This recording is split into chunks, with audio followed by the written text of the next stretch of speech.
cœur. Donc vous vous souvenez, le premier c'était un cœur de serviteur. Le deuxième c'était un cœur humble. Et le troisième c'est un cœur, on va le voir, guéri. Guéri. Amen.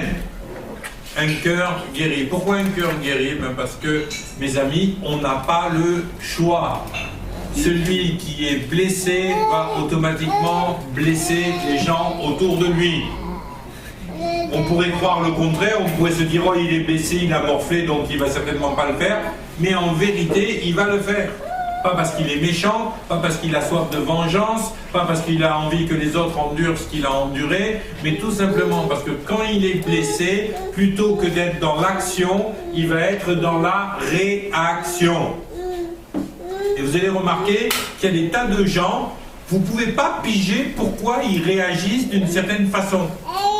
Et je vais même aller plus loin, vous ne pouvez pas le piger parce qu'eux-mêmes ne pigent pas pourquoi ils agissent d'une telle façon. Je vous donne un exemple. Il y a à peu près 6-7 ans de ça, j'ai démarré une église dans une ville en France, je ne vais pas la citer parce que si, je ne veux pas que les gens se sentent mal à l'aise si jamais ils voient ces vidéos un jour. Mais j'ai démarré une église dans une ville de France, assez loin de là, et puis j'allais à peu près tous les 2 mois. Donc je prenais le train, je faisais 8 heures de train et j'allais visiter cette église et je passais un week-end, 10 jours à implanter cette église, à travailler dans cette église. Et c'était des gens qui étaient extrêmement blessés parce qu'ils sortaient d'une église évangélique qui a été cataloguée comme secte et qui était véritablement une secte. Dans cette église, si vous n'aviez pas les manches jusque-là, mesdames, et les jupes jusqu'au talon, et puis toujours un fichu sur la tête, que ce soit à l'église ou hors de l'église, eh ben, c'était que vous étiez démoniaque. À côté de ça, on vous pressurait votre argent, on vous disait non, non, c'est pas de Dieu que vous achetez des appartements parce que vous amassez des richesses dans ce monde, vous feriez mieux de donner l'argent de l'appartement à l'église pour bâtir le royaume de Dieu. Donc c'est vraiment l'archétype d'une secte. Ok? Et à côté de ça, par contre, les responsables de l'église en question se bâtissaient des super villas avec l'argent des chrétiens, évidemment. Ils roulaient en Mercedes, c'était... voilà. Donc on pourrait véritablement appeler ce mouvement, qui avait à peu près une trentaine d'églises à l'époque.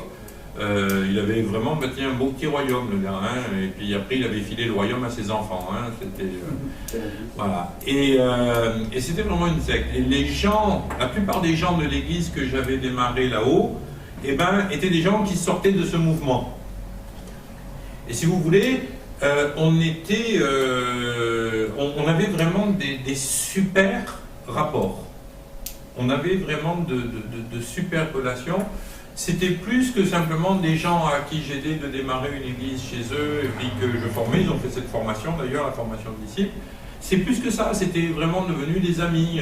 On s'appelait, on discutait, on était vraiment proches et puis on prenait vraiment du temps ensemble et puis c'était super. On se téléphonait à peu près une fois par semaine au minimum. C'est vraiment une bonne relation.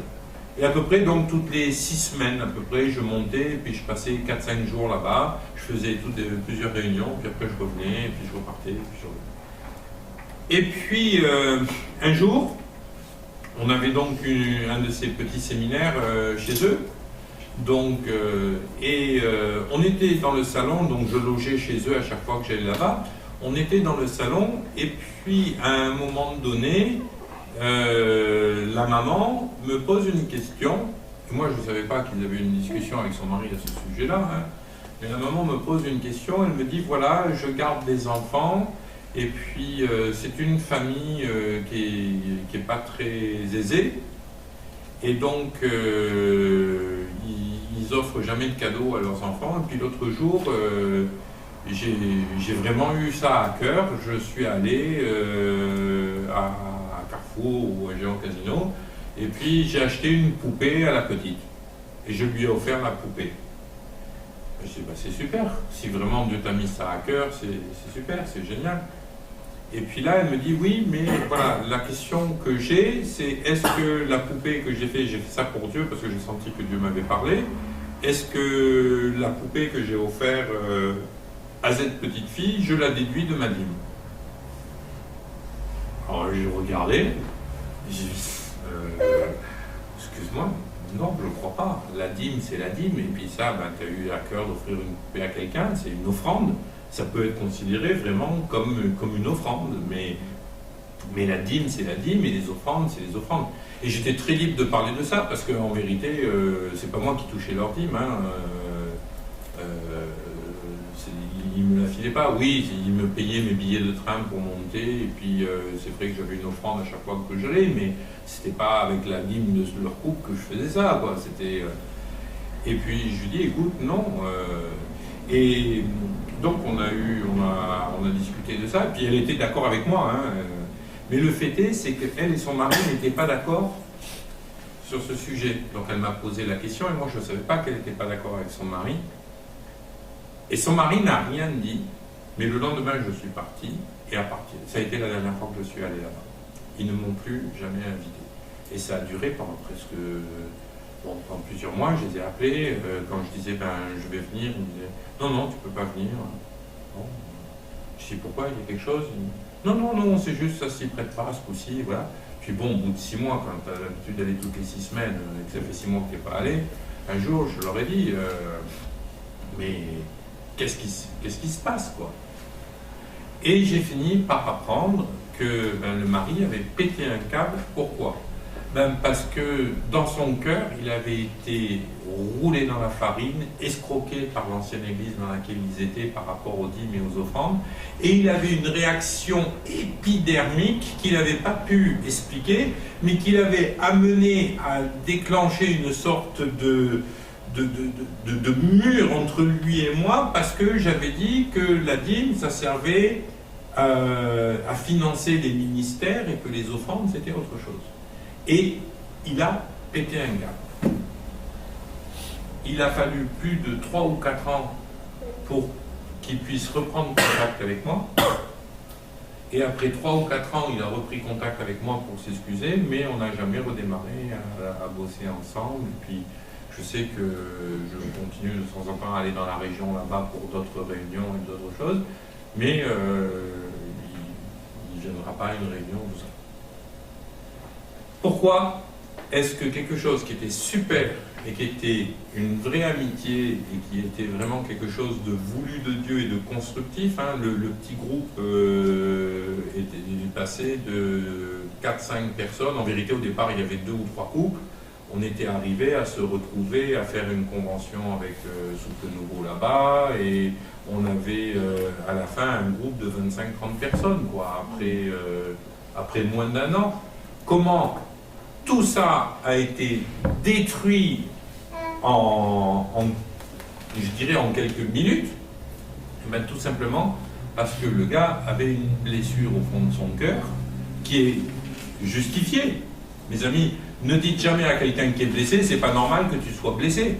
Parce que quand vous êtes blessé, vous êtes blessé. Vous avez mal, c'est normal. Mais par contre, la question, c'était comment ça se fait que tu ne sois pas guéri? Et la question de secours, c'est être guéri, un cœur guéri, être guéri intérieurement. Pourquoi c'est nécessaire? Parce que si on est blessé, on va réagir aux choses plutôt que d'agir en fonction de ce que la parole de Dieu dit. Et comme on va réagir aux choses, on va blesser les gens autour de nous.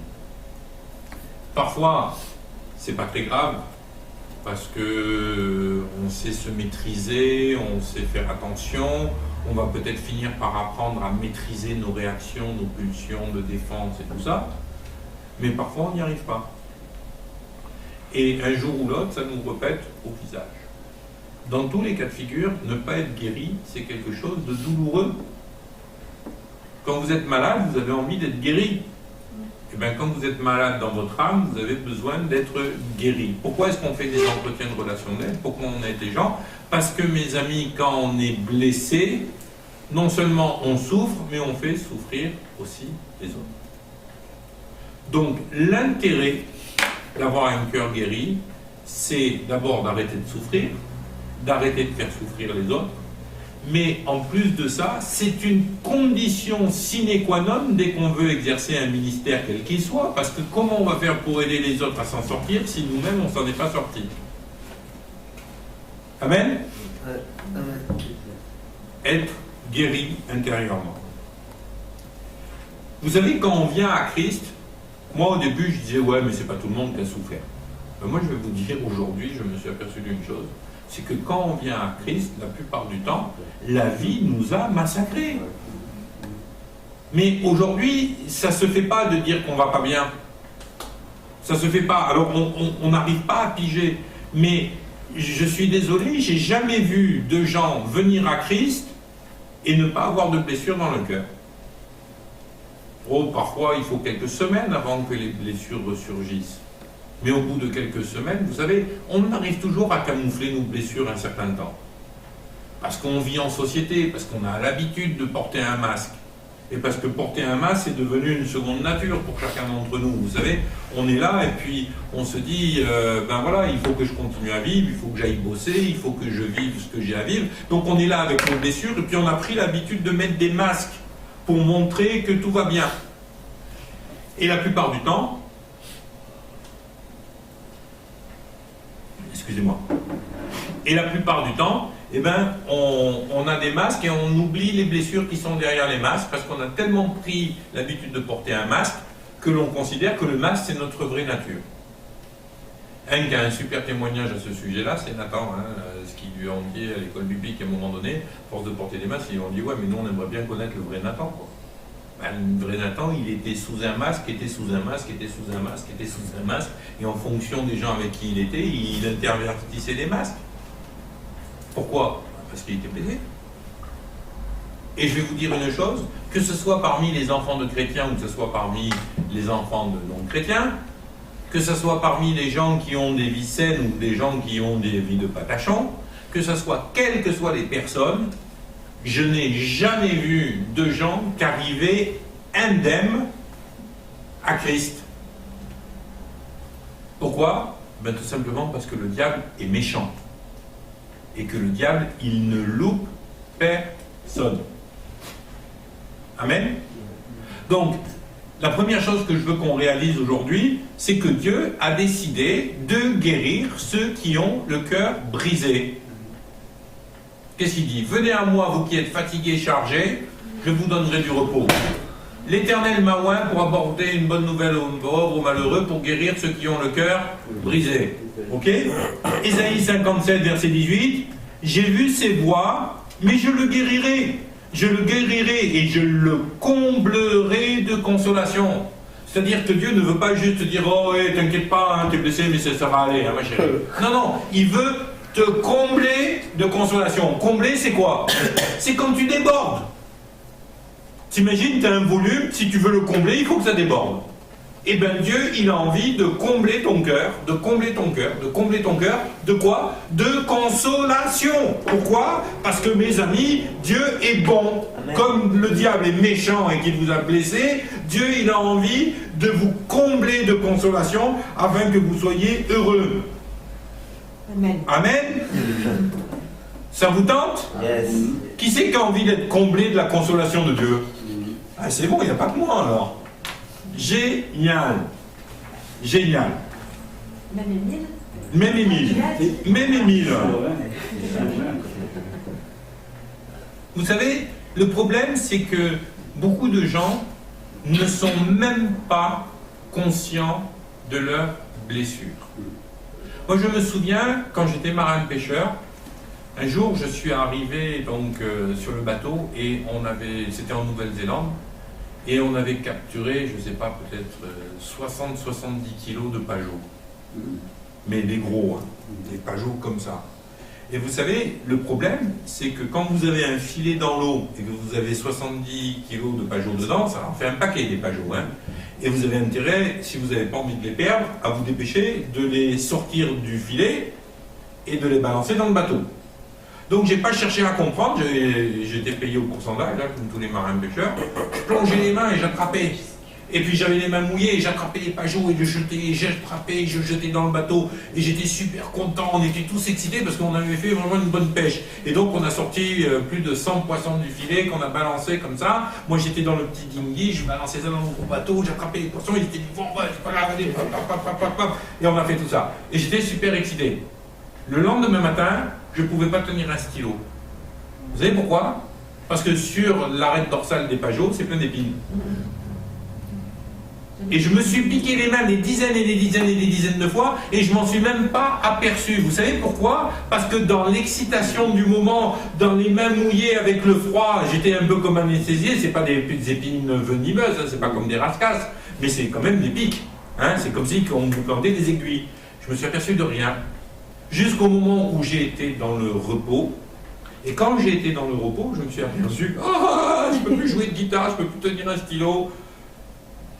Ok? Mais je vais vous dire une chose, avant de venir à Christ, on est dans cette excitation du monde, et la plupart du temps, on a tellement pris l'habitude de camoufler nos blessures, qu'on ne les sent pas véritablement. Mais le fait de ne pas les sentir ne signifie pas qu'elles ne sont pas en train de nous empoisonner la vie. Et quand on vient à Christ, la plupart du temps, c'est là qu'après un certain temps, on commence à trouver de la paix et du calme, et tout d'un coup, les blessures ressortent. Et Dieu veut, à ce moment-là, les gérer et les guérir. Et on a tous ces moments-là où on vit quelque chose de super avec Dieu, puis tout d'un coup, on commence à vivre un mal-être, et là, on commence la plupart du temps à dire « Ouais, le diable t'attaque ». Non, c'est pas le diable qui t'attaque, c'est tes blessures qui remontent à la surface, parce que Dieu veut les guérir. Amen. Amen. Dieu veut nous guérir. De quoi on peut être blessé? Eh bien, c'est pas compliqué, la plupart du temps, on est déjà blessé depuis notre plus tendre enfance. Vous savez, qui c'est qui est né dans une famille chrétienne ici? 1, 2, 3, 4. Ok? Donc la plupart des gens qui sont ici ne sont pas nés dans des familles chrétiennes. Ok? Qu'est-ce que nous dit la Bible? Oriente le jeune homme selon la voie qu'il doit suivre, et quand il sera vieux, il ne s'en écartera pas. Proverbe 26, 6. La Bible nous dit que si on élève un enfant selon les voies de Dieu, quand il sera grand, il ne s'en détournera pas. Mais si on veut élever un enfant selon les voies de Dieu, faut-il encore connaître les voies de Dieu? Ok? On a à peu près, quoi, en France, on va être généreux, on va dire 2% de chrétiens nés de nouveau. 2% de chrétiens. Ça veut dire qu'il y a 98% des gens qui vivent et qui naissent en France qui sont élevés en dehors des voies de Dieu. Donc qu'est-ce qu'ils font? Eh bien, contrairement à ce que dit ce verset, si tu les élèves dans les voies de Dieu, ils ne vont pas s'en détourner. Ils n'ont pas été élevés dans les voies de Dieu, ils ne vont pas marcher dans les voies de Dieu. Vous êtes d'accord avec moi? Quand tu ne marches pas dans les voies de Dieu, ça s'appelle comment? Le péché. Le salaire du péché, c'est quoi? Non. C'est la mort. Dieu est clair. Il dit, à l'obéissance à mes voies est attachée la bénédiction, à la désobéissance à mes voies est attachée la malédiction. Vrai ou pas? Deutéronome. Vous vous souvenez? Eh bien, ça veut dire quoi? Ça veut dire qu'il y a 98% des gens qui grandissent dans ce monde, dans notre pays en tout cas, qui grandissent hors des voies de Dieu et donc qui grandissent sous des malédictions. Est-ce que vous croyez que des malédictions, ça vous blesse l'âme ou pas? Eh bien oui. Il n'y a pas de secret. Ça nous meurtrit. Mes amis, le péché, ça nous meurtrit. Vous croyez que la prostituée qui se prostitue, elle est heureuse de se prostituer? Vous croyez que quand elle était petite fille, elle avait un rêve, hein, un jour je serai prostituée? Vous voyez ça? Non. Elle subit cette prostitution, elle subit la vie dans laquelle elle est. Il n'y a personne qui a jamais rêvé d'être prostituée, je suis désolé. Il n'y a jamais une personne qui a rêvé de passer 10 ans de prison, 10 ans de sa vie en prison. Okay? Donc les gens vivent en dehors des voies de Dieu et se retrouvent sous des malédictions. Et ces malédictions donnent un droit au diable pour les blesser, pour les meurtrir, pour les déchirer, pour leur mentir, pour leur faire croire des mensonges et pour détruire leur avenir. Ben, quand ils arrivent à l'église, ils ont besoin d'être guéris. Et c'est pour ça que Jésus a dit, voilà ce que j'attends de vous. Moi, j'ai été loin pour apporter une bonne nouvelle et pour guérir ceux qui ont le cœur brisé. Et vous, aujourd'hui, vous avez reçu la même onction. Donc, à vous de guérir ceux qui ont le cœur brisé. Amen. Amen. Ensuite, on arrive à l'église, plus ou moins détraqués, mais combien de nos enfants ont été détraqués dans l'église, alors qu'ils ont grandi dans l'église? Nathan, est-ce que tu as été à l'abri de toute blessure quand tu étais chrétien? Non. Parce que tu étais dans une famille chrétienne? Non. Est-ce qu'il y a des blessures que moi je t'ai données? Oui. Pourquoi? Parce qu'on n'est pas parfait. Parce qu'on n'est pas parfait. Alors, bien sûr, c'est moins pire en théorie chez les chrétiens. Mais maintenant, quand vous tombez dans des familles chrétiennes bien religieuses, bien à coups de trick, bien le grand yaka, le grand yakapa, le grand il faut con, le grand on est vraiment con. Hein? Quand vous vivez dans des familles chrétiennes comme ça, c'est parfois pire que si vous viviez dans le monde. Moi, j'ai vu des parents du monde avoir beaucoup plus d'amour pour leurs enfants, en tout cas manifester plus d'amour pour leurs enfants que des parents chrétiens. Moi, je vais vous dire, quand j'entends des parents chrétiens traiter leurs enfants d'abrutis, j'ai envie de les tarter. Vous savez, mais parfois, j'ai envie de... Comme une, quoi. On ne peut pas les appeler chrétiens. Mais c'est pas qu'on ne peut pas les appeler chrétiens, ils sont chrétiens, mais eux-mêmes étant blessés, il ne faut pas être rapide à juger les gens. Ah non, non, c'est pas des chrétiens. Non, ce sont des chrétiens, mais s'ils n'ont jamais eu l'occasion d'être guéris, ils ne font que reproduire ce qu'ils ont toujours vécu. Ils sont chrétiens, parce qu'ils ont donné leur vie à Jésus. Ils ont le Saint-Esprit, mais faut-il encore après laisser au Saint-Esprit la place nécessaire pour travailler notre cœur, pour renouveler notre intelligence et pour nous guérir? Et moi, je vais vous dire une chose, il y a des serviteurs de Dieu qui sont chrétiens, qui ont donné leur vie pour Jésus, qui ont abandonné des carrières pour servir Dieu et tout ça, mais comme ils ont grandi dans des trucs complètement religieux, eh bien, ils ne font qu'appliquer ce qu'ils ont appris dans la religion. Et aujourd'hui, malgré toute leur bonne volonté, ils sont incapables de guérir les autres parce qu'eux-mêmes n'ont jamais été guéris. Si vous saviez le nombre de pasteurs que je connais qui auraient vraiment besoin d'avoir 1 ou 2 entretiens avec moi pour qu'on puisse discuter un petit peu de leur avenir et puis de leur passé et qu'ils puissent poser tout ça au pied de la croix. Mais je vais vous dire, la relation d'aide, la guérison intérieure et tout ça, ça fait que 17 siècles qu'on a oublié que c'était à l'ordre du jour avec Jésus. Moi, quand je suis arrivé dans l'église, vous savez qu'est-ce que c'était la relation d'aide? C'était t'as qu'à crucifier la chair. Autrement dit, comme le mot qu'elle aime bien ma copine, démerdenzi. Débrouille-toi tout seul. Ah, t'as un problème? Moi, un jour, je suis allé voir un pasteur. J'étais dans la désobéissance à Dieu. Dieu m'avait demandé de faire quelque chose après l'école biblique, je ne l'ai pas fait.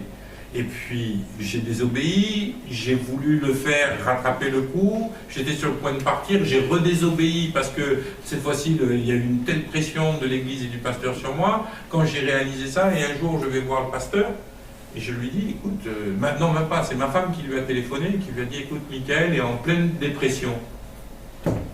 Il dort plus, il s'en sort plus, il est avachi sur le canapé toute la journée en train de pleurer. Ça fait 2 mois qu'il n'a pas touché sa guitare, j'ai jamais vu rester 2 mois sans toucher sa guitare. Il est en pleine dépression. Vous savez ce qu'il lui a dit? Oh, c'est pas grave, c'est Dieu qui travaille son cœur. Allô? Allô? Elle est où la compassion? Mais comment veux-tu avoir de la compassion si ton propre cœur n'est pas guéri? Si ton cœur est blessé, ton cœur dysfonctionne. Et comme ton cœur, c'est la source de la compassion, ne t'attends pas à avoir de la compassion. L'autre jour, j'ai discuté avec une dame, mais c'est terrible. Je discute avec cette dame, et puis elle me dit j'ai quitté mon mari. Bon, ça arrive, c'est des choses qui arrivent, mais pourquoi tu as quitté ton mari?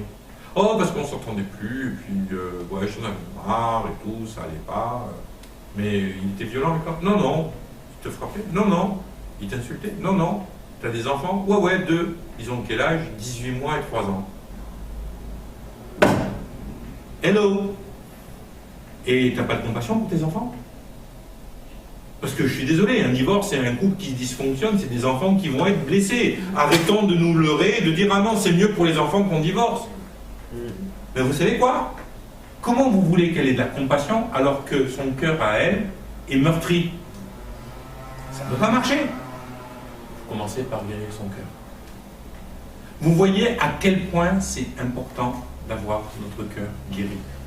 Quand notre cœur n'est pas guéri, nous dysfonctionnons. Et quand on dysfonctionne, eh ben, on ne peut pas porter du fruit qui soit agréable à Dieu, quoi. Amen? Amen. Amen. Assurez-vous alors d'être guéri. Vous savez, moi je dis souvent aux gens que il faut vraiment être volontaire pour être guéri. Quand vous voyez Jésus, comment il fonctionnait, à plusieurs reprises, on a l'exemple parfait avec l'aveugle de Jéricho. Hein. L'aveugle de Jéricho, il est là, en train d'hurler « Fils de David, aie pitié de moi! Fils de David, aie pitié de moi !» Jésus le fait venir, tout le monde voit qu'il est aveugle. En plus, Jésus, c'est un prophète, c'est quelqu'un qui devrait savoir. Et la première question que Jésus il pose à l'aveugle de Jéricho, c'est « Qu'est-ce que tu veux que je fasse pour toi ?» Waouh, tu parles d'un prophète? Ben, Jésus, t'as pas remarqué que le mec, il voit pas? Excuse-moi, il y a un problème là. Pourquoi est-ce que Jésus a posé cette question? Jésus a posé cette question parce que la vraie question, c'est « Veux-tu être guéri ?» avec tout ce que cela implique. Pourquoi? Eh bien mes amis, parce que parfois nos blessures, elles nous servent de prétexte. Ah non, tu comprends, je suis trop blessé, ça je peux pas supporter. Voilà, je peux pas supporter qu'on me dise quoi que ce soit par rapport à ça parce que je suis trop blessé. Et ouais, mais si tu pêches et que je peux pas te dire que tu pêches, eh ben le problème c'est que si tu meurs dans ton péché, ton sang me sera redemandé à moi. Hein. Donc moi je suis bien obligé de te dire que tu pêches quand tu pêches. Combien de fois j'ai vu des gens, sous prétexte de leurs blessures, de la difficulté des vies qu'ils avaient eues et tout ça, qui cherchaient à justifier leur péché. Justifier leur péché. Moi je vais vous dire, des blessures, j'en ai eu mon lot, comme tout le monde, hein, comme tout un chacun. J'ai eu mon lot de blessures. Des petites, des moyennes, des grosses, des très grosses, et des peut-être plus grosses que la plupart des gens vivent normalement.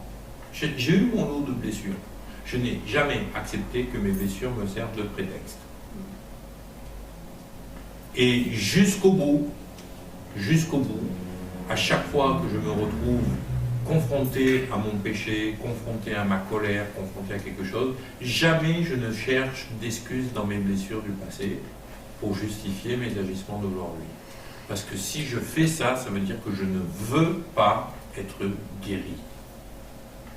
Alors bien sûr que j'ai des actions qui ont été commandées directement par mes blessures, mais quand je m'en aperçois, je demande pardon à Dieu, parce qu'aucune de vos blessures du passé ne justifiera vos péchés d'aujourd'hui.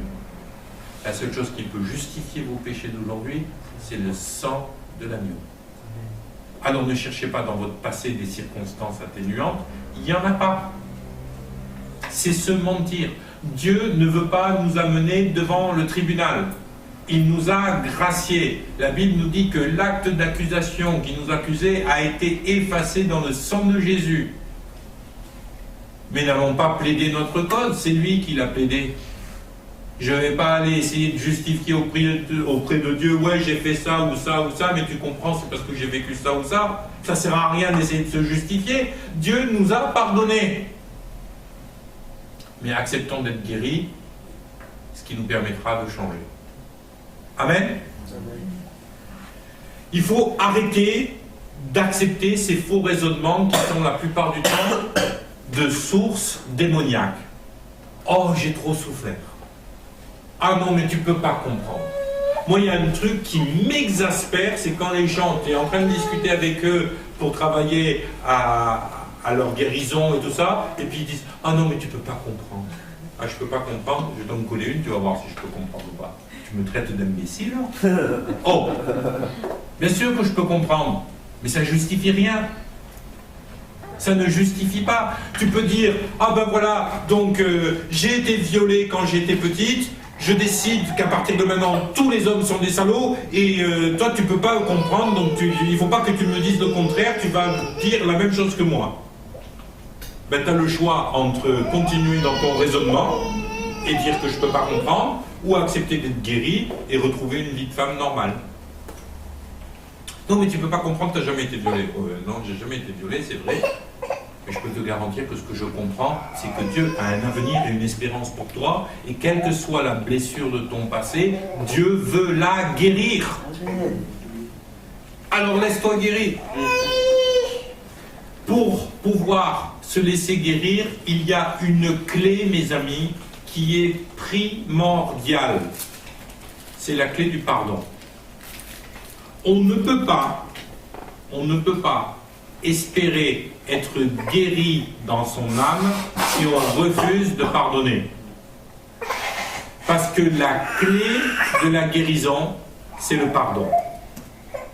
Maintenant, je vais revenir sur la notion du pardon, j'en ai déjà parlé, mais je vais revenir sur la notion du pardon. Le pardon, ça n'a strictement rien à voir avec ce que vous sentez ou ce que vous ne sentez pas. Le pardon, c'est une affaire de décision. Je décide de pardonner. J'ai encore mal. Mais je décide de pardonner. Vous vous souvenez, on avait fait l'expérience quand je tape sur la main de quelqu'un, et bien 2 minutes après, quand je tape fort, 2 minutes après, j'ai encore mal et il a encore mal. Mais je peux faire le choix de pardonner, ça ne va pas faire disparaître la douleur immédiatement. Jésus, quand il a dit « Père, pardonne-leur, ils ne savent pas ce qu'ils font », il n'a pas arrêté de souffrir sur la croix. Les clous, ils n'ont pas disparu, les plaies dans le dos n'ont pas disparu, la couronne d'épines n'a pas disparu, il est resté sur la croix et il en est mort. N'empêche que Jésus n'était pas un hypocrite et quand il a dit « Père, pardonne-leur », il a pris la décision de pardonner, malgré la souffrance de son corps, malgré la souffrance de son âme qui était liée à toutes les moqueries, à toutes les insultes qu'il subissait, et bien malgré ces souffrances, il a choisi de pardonner. La souffrance ne s'est pas arrêtée immédiatement, n'empêche que 3 jours après, il a ressuscité. Si tu veux ressusciter dans une nouvelle vie, il va falloir accepter de pardonner. Pardonner ne veut pas dire oublier. Non. On est bien d'accord. Bien sûr que non. À moins que tu aies Alzheimer, là tu oublies peut-être. Non, c'est ça que je pense. Moi non plus. Merci. Mais moi je vais vous dire une chose. Moi il y a des choses que les gens m'ont fait, que j'ai pardonné, je ne les ai pas oubliées. Je ne les ai pas oubliées. Maintenant, la réalité, c'est qu'aujourd'hui, même si je ne les ai pas oubliées, elles ne me font plus souffrir. Elles ne me font plus souffrir. Et je vais même aller plus loin. Je tire expérience de ces expériences passées, de ces blessures passées, et ça m'a permis aussi de faire aujourd'hui attention pour ne pas me faire repiéger dans les mêmes trucs et me refaire blesser par le même type de gens. J'en ai tiré des expériences. Voilà. Mais par contre, j'ai pardonné aux gens. J'ai pardonné aux gens. Alors, apprenons à pardonner. Parce que si on refuse de pardonner, ça ne pourra jamais fonctionner. Et je vous le dis, le pardon, c'est une position de foi. J'ai décidé de pardonner, j'ai prié le Père éternel de ne pas tenir compte du péché de ces gens qu'ils ont fait contre moi, j'abandonne les poursuites pour ces gens-là, mais Seigneur, je prends une position de foi que c'est accompli. Et quand le diable vient me dire, oui, mais tu vois, t'as encore mal, c'est que t'as pas pardonné, et bien je dis au diable, tais-toi, t'es un menteur. Oui, c'est vrai que j'ai encore mal peut-être, mais je peux te garantir que j'ai pardonné, parce que le pardon, c'est une décision que je prends. Amen. On a besoin de laisser le Saint-Esprit venir nous assurer de ces choses-là. Maintenant, comprenons que le meilleur médicament pour que Dieu puisse vous guérir, vous savez c'est quoi? C'est l'amour. il n'y a pas de meilleur médicament pour être guéri que l'amour du Père. Et pour ça, vous allez avoir besoin d'un cœur à cœur avec le Père. Il va falloir apprendre à vous rendre aux pieds de Jésus. Il va falloir apprendre à vous blottir dans les bras du Père, afin que le Père puisse vous aimer, que Jésus puisse vous justifier, et vous allez avoir besoin d'aller voir le Saint-Esprit pour que le Saint-Esprit, la Bible nous dit, c'est le consolateur, puisse amener la consolation à votre cœur. Amen. C'est dans un contact intime avec Dieu que nous allons pouvoir être guéris. Pourquoi? Parce que Dieu est amour. Il y a un certain nombre de choses que nous devons accepter comme telles par la foi. Dieu est amour. Dieu n'est pas mon ennemi. Vous avez un prix énorme aux yeux de Dieu puisqu'il a donné ce qu'il avait de plus précieux pour vous sauver. Vos intérêts concernent le Père. Il déclare, est-ce qu'une femme oublie l'enfant qu'elle allait? N'a-t-elle pas pitié du fruit de ses entrailles? Quand elle l'oublierait, moi, je ne t'oublierai jamais, dit le Seigneur. Ésaïe 49, 15. Le Seigneur veut nous consoler, et il veut nous consoler à la fois comme un papa, mais il veut nous consoler aussi comme une maman, avec toute la douceur qui vient d'une maman. Et vous serez allaités, vous serez portés sur les bras et caressés sur les genoux, comme un homme que sa mère console, ainsi je vous consolerai. Mes amis, Dieu est la seule source de consolation. Et là, je vais faire une petite parenthèse qui est primordiale. Ne cherchez pas la consolation auprès des hommes. Des hommes, je parle de l'être humain. Ne cherchez pas la consolation auprès de l'homme. Pourquoi? Parce que vous allez chercher auprès de l'homme quelque chose qu'il ne peut pas vous donner. Et c'est particulièrement vrai pour les couples qui ont été blessés, séparés, déchirés. Vous savez, je discutais quand j'étais aux États-Unis avec un frère. Il a divorcé, lui aussi, c'était vraiment un drame. Un jour, sa femme, un jour, il est arrivé et la maison était vide. Il est rentré du travail, la maison était vidée. Vous imaginez le choc, hein? Il n'a rien vu venir, le mec. Hein? Sa femme et ses enfants étaient partis. La seule chose qu'il a trouvée, c'est sur le plancher, dans le hall, une lettre de divorce. Une assignation pour un divorce, faite par un avocat. Où il y avait un avocat qui était là, qui lui a donné la lettre quand il est arrivé à la maison. Il ne savait rien. Vous imaginez la blessure que ça peut engendrer. Quelque temps après, il s'est converti. Puis, 1 ou 2 ans après, il rencontre une jeune femme dans l'église. Ils s'aiment, ils se marient. Au bout de quelques années, ils étaient au bord du divorce. Vous savez pourquoi? Parce que lui cherchait auprès d'elle la consolation du départ de sa femme et de ses enfants. Comment vous voulez que ça marche? Il n'y a que Dieu qui peut le consoler. Il n'y a que Dieu qui peut le consoler. Et moi, je vais vous dire, heureusement qu'à un moment donné, il a percuté là-dessus. Heureusement qu'il a percuté là-dessus, parce qu'autrement, il aurait détruit son deuxième mariage. Et ils ne l'ont pas fait. Dieu va vous guérir par l'amour que vous lui donnez. Cherchez premièrement le royaume de Dieu et sa justice, et tout le reste vous sera donné par-dessus.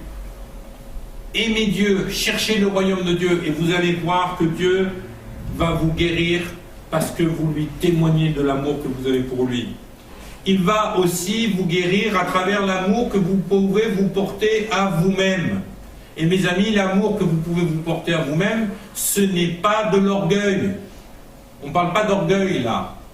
On parle du fait que l'on veut reconnaître que nous sommes des gens précieux. Qu'est-ce que nous donne la Bible, que nous donne Jésus comme commandement nouveau? Aime ton prochain, comment? Comme toi-même. Autrement dit, si tu n'es pas capable de t'aimer toi-même, comment tu vas faire pour aimer ton prochain? Ok? S'aimer soi-même. Pas comme Narcisse qui se met devant un miroir et puis qui dit « Oh, qu'est-ce que je suis beau !» C'est pas de ça qu'il parle. Mais ayez de vous le regard de Dieu. Regardez-vous comme Dieu vous voit.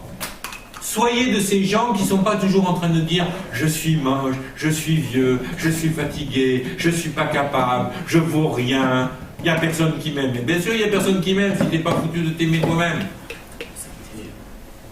Mais Dieu va vous guérir par l'amour que vous avez de vous-même. Commencez à proclamer des bonnes choses sur vous. David disait « je suis une merveilleuse créature ». Non, ça c'est narcissique. Mais je suis une merveilleuse créature. Vous savez, moi, ce qui m'épate, mais régulièrement, hein, j'ai 50 ans et ça fait 50 ans que ça m'épate. Parfois, je suis en train de marcher et je me regarde marcher et rien que le fait de marcher, ça m'épate. Je me dis, mais regarde ce que Dieu a créé. Tu es capable de marcher, de ne pas tomber, d'accélérer, de ralentir, de marcher sans perdre l'équilibre tout en regardant une vitrine sur le côté. C'est incroyable ce que Dieu a créé. Mes amis, moi je loue Dieu pour mon corps. Et j'ai décidé de l'entretenir. Pourquoi j'ai arrêté de fumer? Pourquoi je fais attention à mon corps? Parce que j'ai envie d'entretenir ce corps que Dieu m'a confié. Amen. C'est ça qui est logique.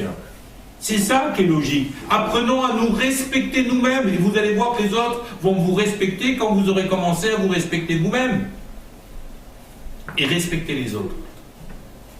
Parce que c'est ne pas s'aimer soi-même que de ne pas respecter les autres. Moi je vais vous dire, ça fait 27 ans que je suis marié.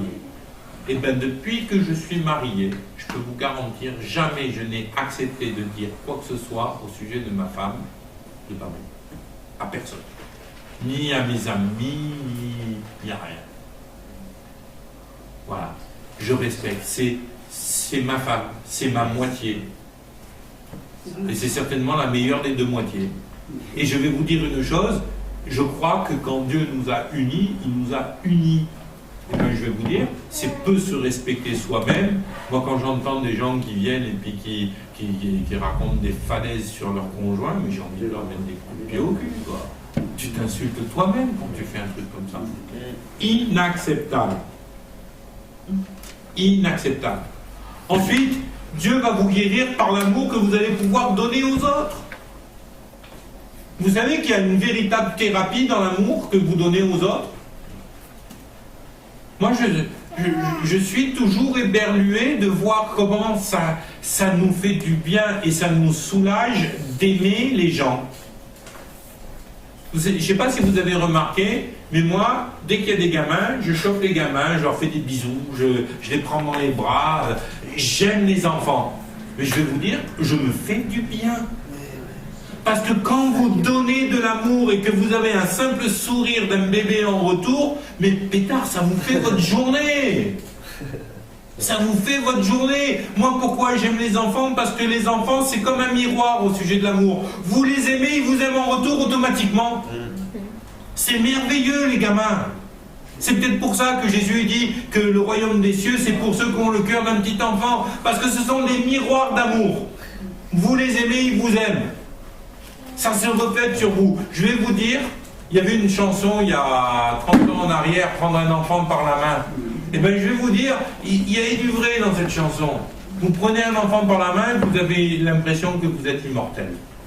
Vous avez l'impression que vous vivrez l'éternité. Mais moi, j'ai envie d'aimer. Pourquoi? Parce que quand vous aimez les gens, vous vous guérissez vous-même, vous vous faites du bien vous-même. Moi, je ne suis pas capable de faire la gueule à quelqu'un. C'est un truc, j'en suis incapable. Ah, je peux me mettre en colère, je peux même te tirer un taquet s'il faut, mais je ne suis pas capable de te faire la gueule. Peut-être. Peut-être. Mais une chose est sûre, mes amis, j'aime les gens. Mais je ne veux pas dire que je le fais de façon égoïste, mais j'aime les gens parce que quand vous aimez les gens, vous vous faites du bien à vous-même. C'est une source de guérison, l'amour que vous pouvez donner aux autres.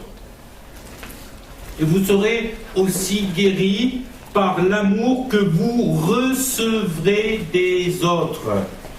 Et là, mes amis, il y a quelque chose d'important et de réel là-dedans. Laissez-vous aimer. Laissez-vous aimer. Il y a trop de gens aujourd'hui qui sont tristes parce qu'ils refusent l'amour qu'on doit leur donner. Et pourquoi ils refusent l'amour que les gens pourraient leur donner? Parce qu'ils ont peur. Parce qu'ils sont pleins de crainte. Mais qu'est-ce que nous dit la parole de Dieu? L'amour parfait bannit la crainte. L'amour parfait, c'est-à-dire l'amour en Christ, l'amour que Dieu a pour nous, va bannir les craintes. Alors apprenez à abandonner vos craintes et à laisser les autres vous aimer. Vous savez, parfois vous voyez les gens arriver à l'église, ce sont de vrais hérissons. Dès que vous vous approchez, ils se mettent en boule, ils ont tous les piquants dehors parce qu'ils ont peur d'être aimés, ils ont peur d'être appréciés, ils ont peur qu'on vienne vers eux parce qu'ils ont tellement été meurtris, ils sont tellement blessés. Mais je vais vous dire, quand vous êtes aimés, quand vous laissez les autres accéder à vos cœurs pour déverser de l'amour dans votre cœur, eh bien je vais vous dire une chose, c'est aussi, là encore, une source de guérison. Amen. Amen. Nous avons un besoin incommensurable d'amour. Vous vous souvenez le cours sur la boussole, hein? Les gens sont attirés par l'amour comme la boussole elle est attirée par le nord. On a besoin. Dieu est amour. Et la source de la guérison, c'est l'amour. C'est pas les thérapies, c'est pas les anti-anxiolytiques, c'est pas le péché. Non, la seule véritable source de guérison, c'est l'amour. L'amour que Dieu veut vous donner, l'amour que vous allez donner à Dieu. L'amour que vous allez donner aux gens, l'amour que vous allez recevoir des gens. Et ça transforme les vies. Amen. Amen. Amen. Seigneur, moi je te prie pour que vraiment chacun d'entre nous, nous puissions avancer vers toi en toute honnêteté, en toute simplicité, en toute sécurité, afin que tu puisses guérir nos cœurs, guérir le regard que nous portons sur nous-mêmes, guérir notre passé, afin que tu puisses vraiment nous donner, Seigneur, comme le dit ta parole, un avenir et une espérance, des projets de bonheur et non de malheur. Alors Seigneur, je veux prier ce soir que la guérison de Dieu coule au milieu de nous et nous fasse réaliser combien tu es précieux et combien nous avons besoin de toi. Dans le nom puissant de Jésus-Christ. Amen. Amen.